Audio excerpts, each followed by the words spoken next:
Entertaining truth history. Joe is like, I got beats and rhymes. This is organic hip hop. Ja is like, I got hits. Who needs beats and rhymes? I got hits. Joe is like, you grafted by the record label. Ja is like, so what? It's all about money. Joe is like, it's about this hip hop. He's like, matter of fact, I'm gonna show you it's about this hip hop. Ja's like, we in the Meth Lab, got your host Big Twin. I'm gonna talk about why it looked like Fat Joe lost the Verzuz battle. Okay, let's get into the facts first, right? First of all, the match wasn't a good match to begin with, okay? That wasn't a good match at all. Ja Rule got a whole bunch of hits, right? A whole bunch of radio play songs, a whole bunch of hits. Ja Rule is actually grafted, okay, by the record label. The record label was always behind Ja Rule 100%, right?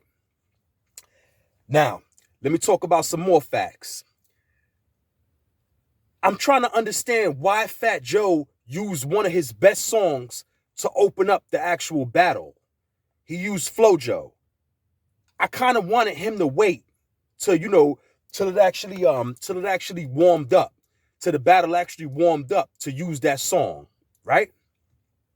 Then he comes again with the second song, Lifestyle. Y'all wanna live my lifestyle. I'm like, why did he use two of some of his best songs early on like that? You understand what I'm saying? But then when it comes to the end of the battle, I realized why. They wanted to get all of like the hardcore, so-called hardcore sounding songs out the way first. Then they wanted to bring you into that radio political sounding record label marketing type songs. You understand what I'm saying?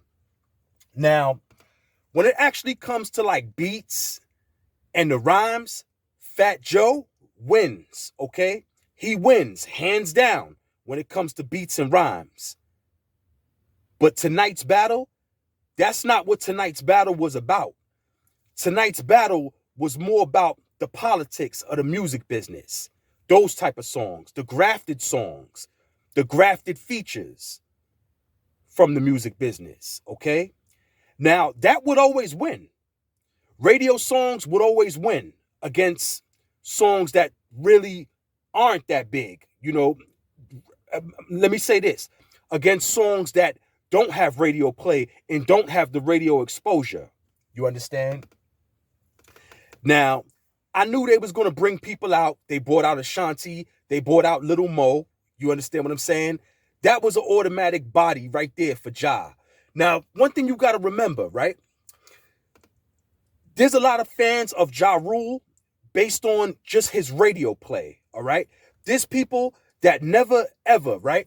People that never ever heard a Ja Rule album, but they know his songs because he used to get a lot of radio play when he was out here. You understand what I'm saying? Now, Fat Joe also got a lot of radio play on those political songs, those type of songs, those record label songs. He got a lot of radio play also. You understand?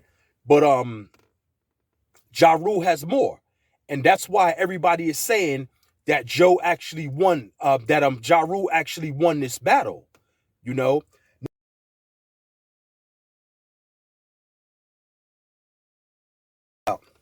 If you didn't have an army fatigue jacket in the 90s, I don't even want to talk to you. Facts, too.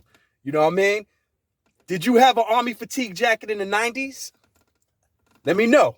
Did you have an army fatigue jacket in the 90s? Because I ain't debating you if you didn't. You know what I'm saying? You wasn't there, that means. You know what I'm saying? Which means you can't give your full opinion on it. You had to see the whole thing, in order to give your full opinion. But yeah, it looked like Joe lost. It looked like Joe lost. And my opinion is Joe didn't. You understand what I'm saying? He didn't lose. You know what I'm saying? Like, they could have put Ja Rule up against somebody else that has more radio songs. You know what I'm saying? That's all it comes down to and all that. Ja took his shirt off and all that. Boom. That was another body, for women that like to watch, to see that type of stuff. They liked it that. You know what I'm saying? So that was another notch under Ja's belt. You understand what I'm saying? It was a bad match to begin with.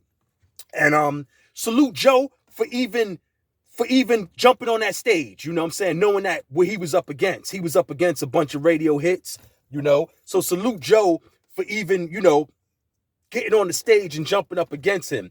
But, you know, if you want my opinion, you know what I'm saying? Take two rappers, right? Take two rappers, put them in the street, put them in the middle of the street. No beats, no DJ, no none of that. Just go bar for bar, rhyme for rhyme and all that. Then we see who really got what. You know what I mean? Then we see what's what really. You know what I'm saying? Because you could have Ja Rule over here, right? Fat Joe over here, right? But then there's add-ons involved in this. You add in beats to it. You add in catchy hooks to it that other people wrote, right? You add in well-known R&B singers that got good voices to it. You understand what I'm saying? Let's take two brothers and all that, put them in the middle of the street, go bar for bar, rhyme for rhyme. Let's see how that turned out. You understand what I'm saying? It was a lot of record label politicking, you know, involved in this battle. You know what I'm saying? And that's why it looks like Joe didn't win. But at the end of the day, Joe wins. You understand what I'm saying? But salute to Ja, though, too, you know. Salute to Ja. And I'm going to say it again. If you didn't have an army fatigue jacket in the 90s, I don't want to talk to you. Did you have an army fatigue jacket in the 90s?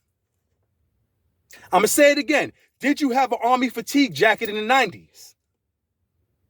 You got to ask yourself. You already know. This is Big Twin. This is the Meth Lab. Hip-hop wins tonight. Hip-hop lives. You already know. BX. Mathematics, entertainment, truth, history.